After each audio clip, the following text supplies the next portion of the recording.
Digital economy contributes significantly to GDP in developed economies, but developing countries have made strategic investments in broadband infrastructure or catching up fast.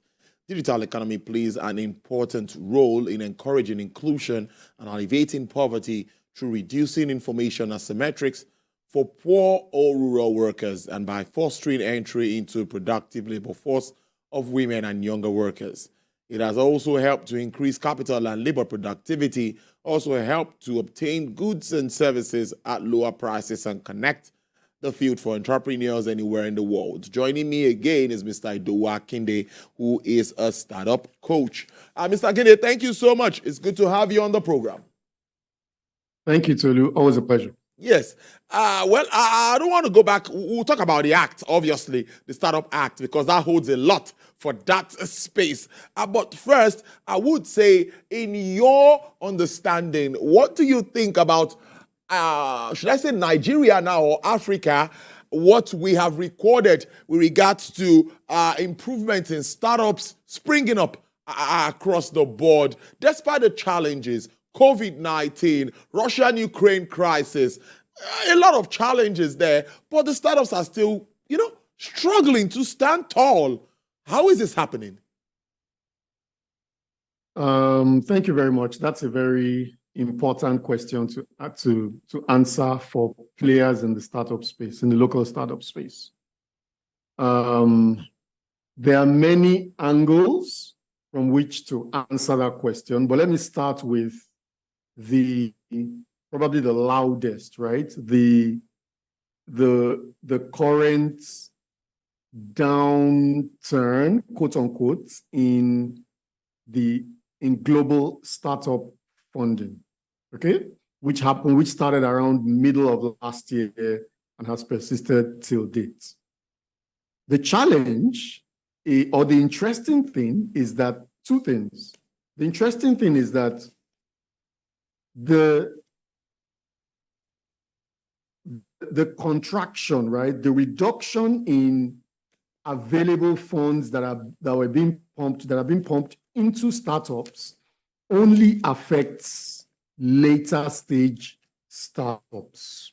So what has happened is, before that, in the five to 7 years that led up to the middle of last year, there has been a huge influx of capital into majorly later stage startups. In the startup world, we call startups that have grown to a certain stage and have had a stable financial base, right? But they are still startups. Those are the ones we call later stage. Investors have indicated their preference for these kinds of mature startups because obviously the risk is less than early stage seed or pre-seed startups. The challenge is that many of those startups that were heavily funded and quickly became unicorns got overvalued. They were valued more than they should have been at the global stage, right? Across many countries. And so in the middle of last year, their valuations started to correct themselves. And so those startups started to lay people off. So because the investors were not pumping money into companies that were being revalued lesser, okay? So what has happened is the same investors that were each contributing, for instance, maybe 100 million, 50 million, 150 million and above dollars into single startups at the later stage, have now said, oh, in the entire cycle or in the entire journey of startups, this is where the contraction or recession is, later stage. So those investors have now started to look at early stage investments. The good thing is that where a later stage startup needs about 100 million, if you remember the Flutterwave last raise, right? I think was Series C for 150 million. That is later stage startup, and that is one transaction, 150 million for one transaction, Series C. If you bring 150 million to the pre-seed or the seed stage, you'll fund probably 150 startups, Okay, so that's what's happening now. Many of the investors that specialized in helping the companies at this mature stage to expand further into their market spaces have now said, oh, this is where the risk is. This is where the challenges are. And many of them are now actually focusing on. So what we have seen as what has been interpreted and what we've seen in the headlines that sounds like a gloom and doom story for the entire sector, the entire startup space, actually is not. It's actually only affecting later stage. So those startups that are currently building, and there are ways to mitigate all of what's happening, topic for another day. Those startups that are building and are still in pre-seed, seed, and or MVP stages, still, in fact, this is probably the best time for them to raise, because right now there is more than enough money available to pump into early stage startups. Like I said, this is a multi-dimensional problem, but if we just take that one, that singular one, that's one way to look at it. The headlines, if interpreted on the surface, make it appear like the entire startup space, there's no funding available, but that's not true. Okay, you need to be in the space. You need to know how to interpret those headlines. There is more than enough funding available for pre-seed startups right now. This is probably one of the best times to raise. But of course, you need to have so many things. You need to dot your I's and cross your T's, check so many boxes, to qualify for this funding. Well, let's take this now to some of the promising sectors. There are a lot of opportunities in this space, but in your understanding and as a coach, tell us some of the promising sectors we're looking at the moment. Beautiful question. It's as if you took that question from my laptop or my notebook or my jot. Okay. I like to say that Africa is currently experiencing a re-emergence. There is a re-architecting that is going on. There's a re-architecture that is going on in African societies right now. And I'll explain why I'm using these technical fancy words. Okay. We've paid a lot of attention to fintech finance, right? For the last 5 to 7, the funding or the coaching or the mentoring, all of the available support and resources have almost exclusively, 75% and above, almost exclusively gone to fintech.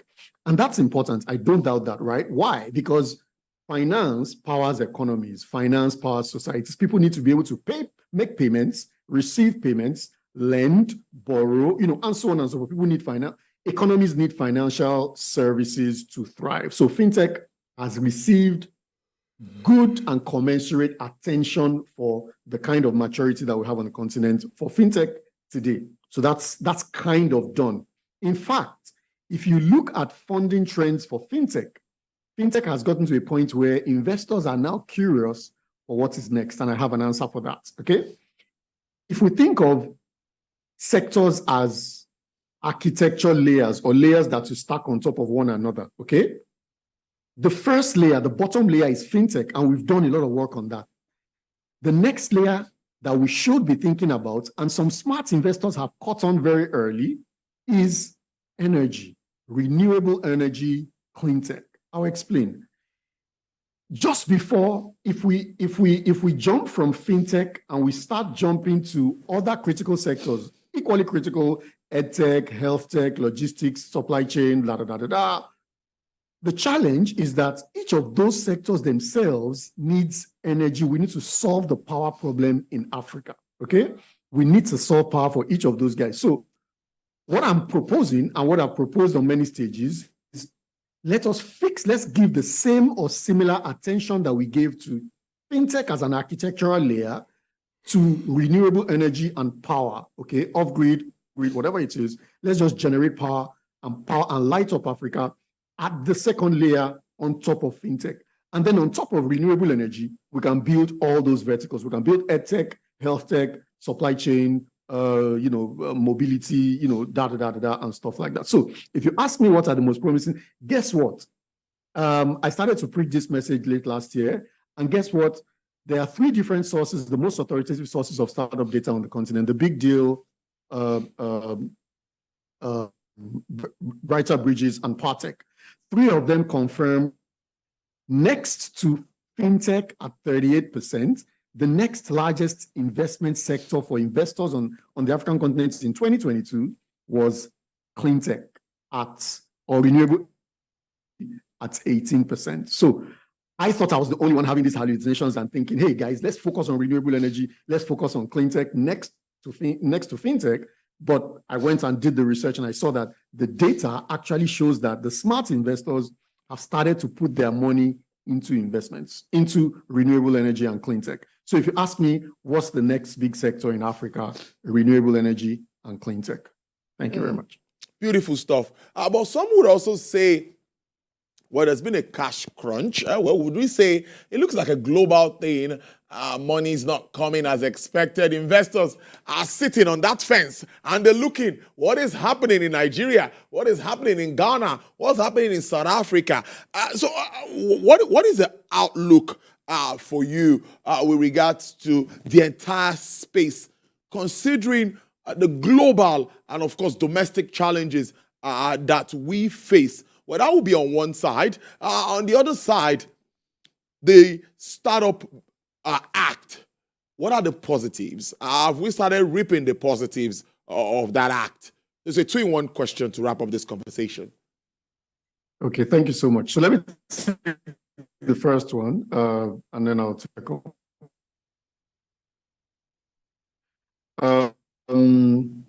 Global trends, there's a war.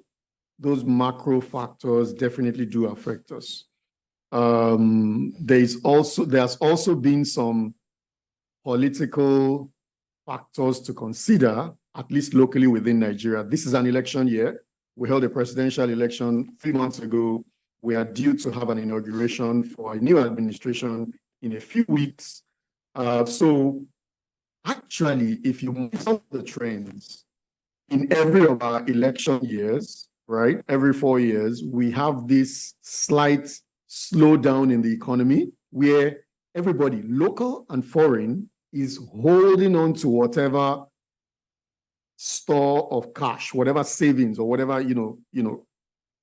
money they have set aside that they would otherwise have deployed into ventures. People typically hold on to those monies at least until after the inauguration, when they would have at least been sure of what policy direction that the new administration may want to pursue. So I would say in the special case of Nigeria, we cannot ignore the fact that this has been an elect year, a contested election, an election year, where it's important to realize that most likely things will pick up after the inauguration, rather than on election year. And this has been the trend for every other election year. Of course, there are many factors as well. Like I said earlier, there are global factors like the war in Ukraine and other dollar geopolitics of the USD as a global currency, and so many other factors. Can I stop there on that point? Yes, please go ahead and let's talk about the act and what it means for the industry. Okay, so the act is a very welcome development for us in the startup space. We've been lobbying for support, in every form that it can manifest. Support in terms of grants for hub owners. I was just speaking with a colleague this morning that support in terms of grants for hub owners, tax rebates, tax incentives, just stuff that stimulates and promotes the well-being of the startup ecosystem. So 600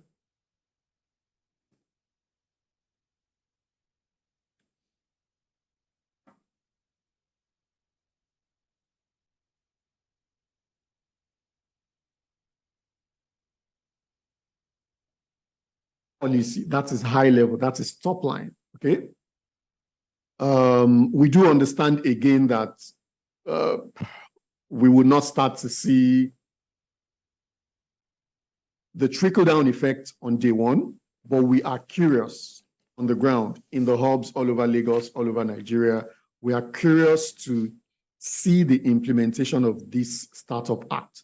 We are curious to see invitations go out from the ministry, the concerned ministries, okay, maybe the Ministry of Communications, Ministry for the Digital Economy, Ministry for Finance. We want to see those concerned ministries issue invitations to qualifying entities, hubs, accelerators, startup incubators, and so on and so forth, asking them to apply for these things. That is those kinds of transparent, open calls indicate to us that this was not just a political scoring point. It was not just a theoretical or academic exercise. This is something that really, really, really will be implemented and will improve the lot for not just the startup incubator owners or the startup incubators themselves, but actually the startups that are being built. Ultimately, it's to the benefit of the macroeconomy and the benefit of the country and the society at large, the economy at large, if each of these startups is given the kind of support that they need to grow. So things around capacity development, that's one component. Direct funding, that's another component. Equity-free funding, that's a third component. And if I recall correctly, there were four specific legs of the Startup Act that has just been released. We can't wait for the implementation. Thank you very much. Well, it's a good way to leave it there. Interesting conversation as usual with that passion whenever I'm talking to Mr. Idowu Akinde about startups. Mr. Idowu Akinde is a startup coach. Thank you so much. Do have a wonderful weekend. Thank you so much. Always a pleasure, Tulu.